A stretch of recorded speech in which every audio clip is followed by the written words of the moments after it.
We are deep into our study series on... Hi, I'm Amy with Ask a Christian. We are deep into our study series on the cause of pain and suffering according to the Christian worldview. Last week, we looked at Ezekiel chapter 28, verses 12 through 14, where we discovered that this Satan, or devil as we call him, this adversary of God, the one who brought pain and suffering to the earth, was actually one of God's closest friends and confidants in the beginning. He was an angel standing close to God's throne. We'll continue in Ezekiel 28 this week and add another passage in order to figure out what was going on inside of this guy, what was going on in this relationship that caused such a big rift. Now, for time's sake, I won't be reading this passage to you, but if you want to get a handle on it before you hear my commentary, please check out Ezekiel 15 through 19 and then pause this video. Starting in verse 15, we actually see a reversal of the poetic movement that Ezekiel was giving us in the last few verses. He had been bringing us closer and closer to the throne of God, showing us intimacy, and now, as you'll see in verse 15, he's actually sending us further away.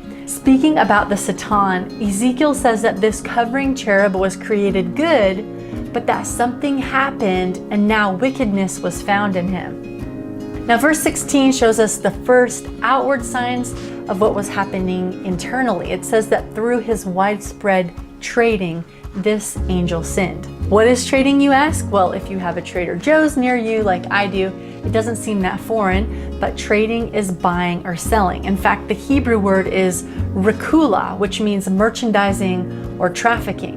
But we're not talking about physical goods here. The things that this angel was trafficking was ideas or gossip.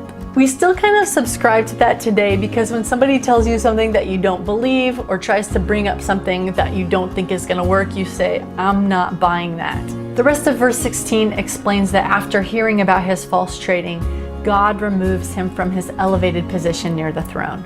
Unfortunately, verse 17 continues the downward spiral for this angel. He doesn't change his ways. He doesn't repent.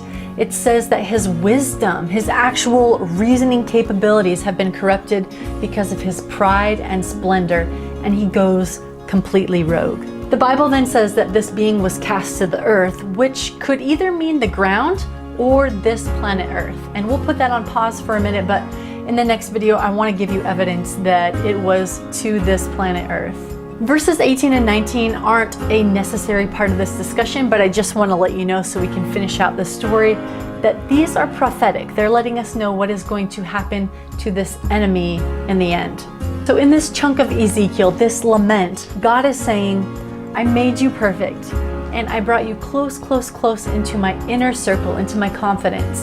And then because of some fanciful gossip, I had to dismiss you from your elevated station, and now the responsibility for your dismissal rests solely on you.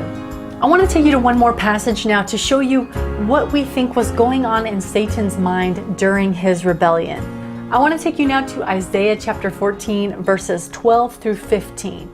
This is a Hebrew poem, and it's written in a chiastic structure, which means the first verse and the last verse correspond, and the second to last and the second, and so on until you get to a middle point, a high point. In this section, Isaiah is predicting both the downfall of the literal Babylon and comparing that to the downfall of a certain heavenly angel.